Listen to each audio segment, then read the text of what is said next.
Short hand से जुड़ी सभी प्रकार की वीडियोस पाने के लिए सब्सक्राइब करिए आपके अपने चैनल शॉर्ट हैंड गुरुजी को। नमस्कार दोस्तों, स्वागत है आप सभी का हमारे चैनल शॉर्ट हैंड गुरुजी में। जैसा कि मैंने कहा था, जैसे ही आरआरबी वालों का स्किल होता है उसके तुरंत बाद रामधारी गुप्ता खंड 1 की पूरी बुक 100 की स्पीड से ख़त्म की जाएगी। जिसकी प्रैक्टिस ऑलरेडी 80 में है, जिसने बहुत अच्छे से लिखा हुआ है इस बुक को, उनको भी ये प्रैक्टिस करनी चाहिए और देखनी चाहिए क्या जीरो एरर ला रहे हैं।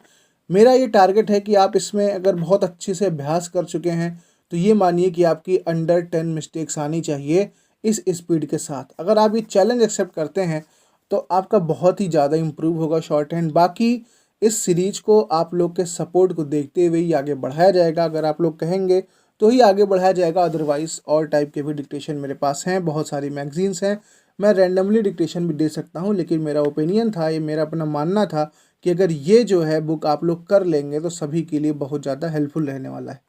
तो चाहे आप अभी स्टार्ट किए हुए हैं डिक्टेशन लिखना तो आप 80 में लिखने के बाद इसको लिखिएगा, या फिर अगर आप लिख चुके हैं, बहुत अच्छे से आपकी प्रैक्टिस है, तो भी आपको इसको लिखना चाहिए, ऐसा मेरा सुझाव है।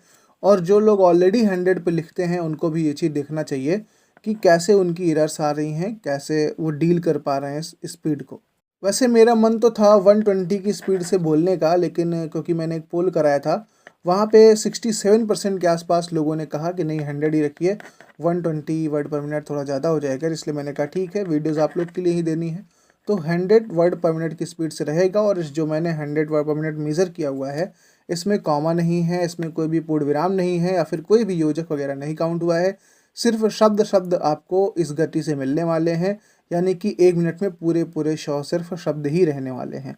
और हाँ, एक और बात, जहाँ पर ये डिक्टेशन ख़त्म होता है, क्योंकि इस बुक में जो है 80 शब्द प्रति मिनट की गति से डिक्टेशन को नापा गया हुआ है, तो जहाँ पर डिक्टेशन ख़त्म होता है, जैसे आज की डिक्टेशन की हम बात करेंगे तो प्रतिलेखन संख्या 3 के आधे से ज़्यादा डिक्टेशन को कवर किया हुआ है, यानी कि पूरा फर्स्ट, पूरा सेकंड और थर्ड वाला भी आधा ख़त्म हो चुका है इस आज के डिक्टेशन से।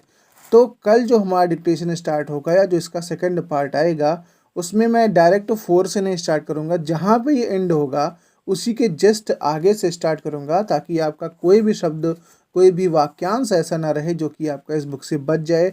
जितने भी शब्द हैं सभी का अभ्यास आपकी 100 शब्द प्रति मिनट की गति से कराना, यही मेरा मन है। वीडियो में कमेंट जरूर किया करिए, वीडियो अच्छी लगा करिए तो लाइक किया करिए, और अगर आप ट्रांसक्राइब करते हैं तो अपनी एरर भी ज़रूर बताया करिए कि आपकी एरर कितनी आ रही है, क्योंकि उससे एक दूसरा इंसान जिसने भी स्टार्ट किया उसको मोटिवेशन मिलता है, उसको भी लगता है कि हाँ मैं यहाँ तक एरर करूँगा। तो चलिए टाइम वेस्ट नहीं करते हैं, सीधा स्टार्ट करते हैं डिक्टेशन को।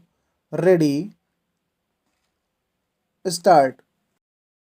सभापति महोदय, मैं रक्षा मंत्रालय की मांगों का समर्थन करने के लिए खड़ा हुआ हूँ। वर्तमान घटनाओं से पता चलता है कि संसार का हर देश अपनी सुरक्षा के बारे में चिंतित है और उसके प्रति हर प्रयत्न कर रहा है। इस दृष्टि से अन्य देशों की तरह हमारे देश में भी रक्षा मंत्रालय का महत्व है। मुझे इस बात की खुशी है कि जहां अन्य मंत्रालयों की उनके पिछले साल के कामों के बारे में काफ़ी आलोचना हुई है, वहां इस मंत्रालय की कम आलोचना हुई है। इससे पता चलता है कि इस मंत्रालय ने पिछले साल अच्छा काम किया है। मोटे तौर पर किसी भी देश की सुरक्षा नीति का लक्ष्य यह होता है कि दूसरे देशों, खास तौर से पड़ोसी देशों के साथ मित्रता के संबंध स्थापित हों और हम एक दूसरे के मामलों में हस्तक्षेप न करें। लेकिन उसके साथ यह भी जरूरी होता है कि हम अपने देश की सीमाओं और अखंडता की रक्षा करें। इसलिए हमारे देश का यह कर्तव्य हो जाता है कि हम अपने पड़ोसियों के कार्यों पर पूरी नज़र रखें, क्योंकि आज तक हमारे देश पर जो संकट आए वे हमारे पड़ोसियों से आए हैं। 1965 में पाकिस्तान के साथ जो लड़ाई हुई और उसके बाद ताशकंद में जो समझौता हुआ वह सिर्फ कागज पर ही रहा। पाकिस्तान ने उस पर कोई अमल नहीं किया। इस दृष्टि से बहुत ज़रूरी है कि हम अपने देश की सुरक्षा की हर तरह से व्यवस्था करें। हमारा उद्देश्य दूसरों पर आक्रमण करना नहीं है, लेकिन यदि हम पर कोई आक्रमण करे तो हम में इतनी शक्ति अवश्य होनी चाहिए कि हम उसका डटकर सामना कर सकें। आप जानते हैं कि पिछले दिनों पाकिस्तान को अमेरिका और चीन से काफ़ी मदद मिली है। रक्षा मंत्रालय की रिपोर्ट में भी कहा गया है कि पिछले साल अमेरिका ने पाकिस्तान को 1500 करोड़ रुपए की फौजी सहायता दी है। आज हम फौजी सामान के लिए अपने कारखानों की मदद से अपनी शक्ति बढ़ाने का प्रयत्न कर रहे हैं। वहाँ पाकिस्तान संसार के देशों से फौजी सामान खरीद रहा है। अपनी नीति के कारण वह सब देशों से लाभ उठा रहा है। मेरा सुझाव है कि हमको भी अपनी शक्ति बढ़ाने के लिए संसार के अन्य देशों से अधिक फौजी सामान खरीदना चाहिए। आज तिब्बत की सीमा पर चीन की 1.5 लाख फौज खड़ी है। सभापति महोदय, प्रतिदिन छोटी मोटी झड़पें होती रहती हैं। हमारी फौजें बड़े उत्साह से उनके मुकाबले में खड़ी हैं। उनके हौसले बहुत ऊंचे हैं, लेकिन हमारी सरकार का भी यह कर्तव्य हो कि उनके हौसले को कभी गिरने ना दें। उन्हें हर तरह की सुविधा प्रदान की जाए जिससे उनका आत्मविश्वास बढ़े। मैं मंत्री महोदय से अनुरोध करूंगा कि सरकार अपनी नीतियों के प्रचार का काम ठीक प्रकार से अपनी फौजों से करे। उनको अच्छे अच्छे हथियार दे। अनुसूचित जातियों और आदिवासी जातियों के आयुक्त ने जो अपना प्रतिवेदन प्रस्तुत किया है, उस प्रतिवेदन को देखने से यह प्रतीत होता है कि इसको तैयार करने में उन्होंने बहुत परिश्रम से कार्य किया है।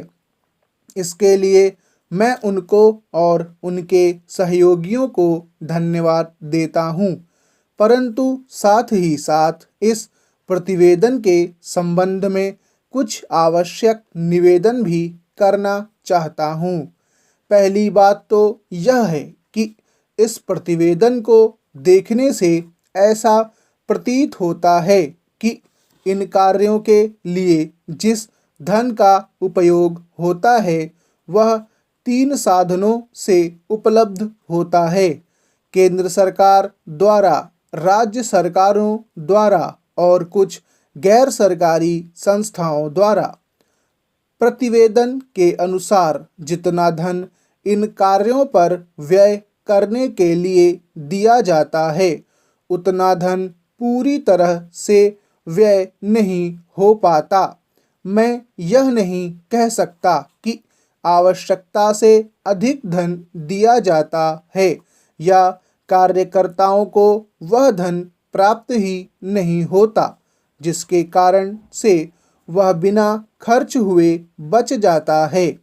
मैं तो यह चाहता हूँ कि जितना धन दिया जाता है उसका पूरा उपयोग हो और आयुक्त को यह ना कहना पड़े कि इस कार्य के लिए जितने धन की आवश्यकता थी उतना धन नहीं मिल पाया और विवश होकर हमको उस कार्य को बीच में ही रोकना पड़ा।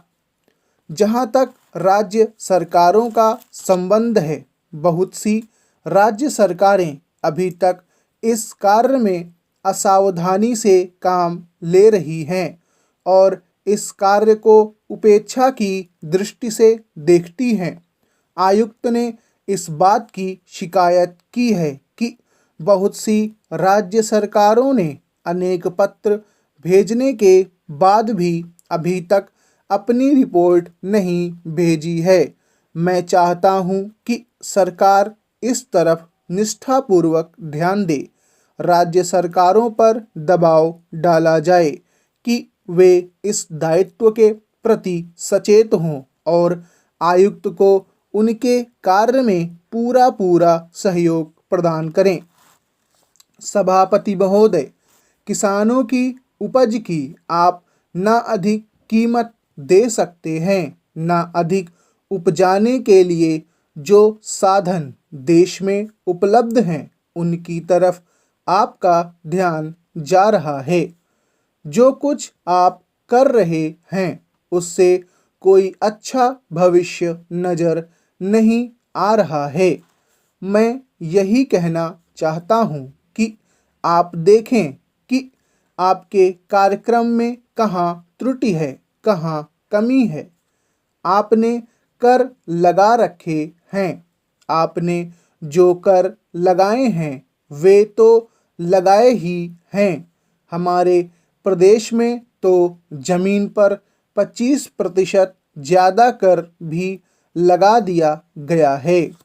इतना बोझ अगर किसान पर होगा तो उसकी कमर टूट जाएगी। वह पहले से टूटी जा रही है, लेकिन वे इन करों को देने के लिए भी तैयार हैं। यदि आप उस तरह के साधन उन किसानों के लिए तैयार करें। हमारे उत्तर प्रदेश के कुछ ज़िले हैं, पूर्वी ज़िले हैं, जहां पर बहुत बुरी स्थिति है। हमारे सदन के एक सदस्य ने रो रो कर आपको यह बताया था कि वहां लोगों को 2 रुपये मजदूरी में मिलता है। इतनी ही एक दिन की उनकी मजदूरी है। सरकार ने एक आयोग की नियुक्ति की थी ताकि वहां पर कुछ विकास के कार्य किए जाएं। वह योजना भी अब खटाई में पड़ गई है। आपका ध्यान इस समस्त चीज़ों की ओर कैसे दिलाया जाए, कैसे आपका ध्यान इन सभी कठिनाइयों की ओर आकर्षित किया जाए, समझ में नहीं आता है। स्टॉप। अगर आपने डिक्टेशन यहाँ तक लिखा है तो प्लीज़ वीडियो को लाइक करिएगा और डिक्टेशन लिखने के बाद आपकी कितनी एरर आ रही है इसको भी ज़रूर बताइएगा। मिलते हैं फिर नेक्स्ट वीडियो में, तब तक के लिए गुड बाय।